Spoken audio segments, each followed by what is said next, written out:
ప్రభుత్వం ఇవాళ రేవంత్ రెడ్డి పాలన చూస్తుంటే ఆర్టీసీని అమ్మకదొబ్బెట్టట్టున్నాడు. ఆర్టీసీని ప్రైవేటీకరణ చేసే కుట్ర కనబడతా ఉంది.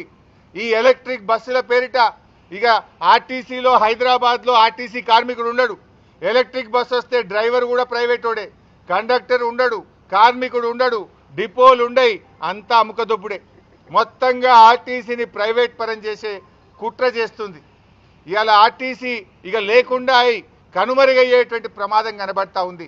హైదరాబాద్లో ఇవాళ కమిషన్ల కోసం బడా బడా కాంట్రాక్టర్లకు ఎలక్ట్రిక్ బస్సుల కాంట్రాక్టులు కట్టబెట్టడం కోసం ఈ కుట్రకు నువ్వు తెరలేపినవు. దానికి అందమైన ముసుగు పెడుతున్నావు ఎలక్ట్రిక్ బస్సులని. దాని వెనుక పెద్ద ఎత్తున అవినీతి జరుగుతూ ఉంది. బడా కాంట్రాక్టర్లకు ఎలక్ట్రిక్ బస్సులు కట్టబెట్టే కుట్ర జరుగుతూ ఉంది.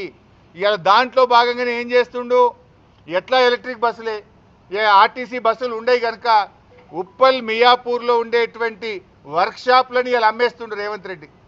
ఎన్నో ఏండ్ల చరిత్ర ఉన్న మియాపూర్ వర్క్షాప్, ఉప్పల్ వర్క్షాప్ రెండింటిని అమ్మకానికి పెట్టిండి ఇలా రేవంత్ రెడ్డి గారు.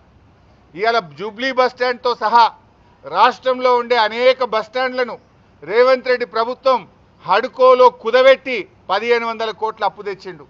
అంటే బస్టాండ్లేమో కుదబెడతావు, వర్క్షాప్లేమో అమ్మకదొబ్బుతావు, ఇక ఒక్క ఆర్టీసీ బస్సు కొనవు.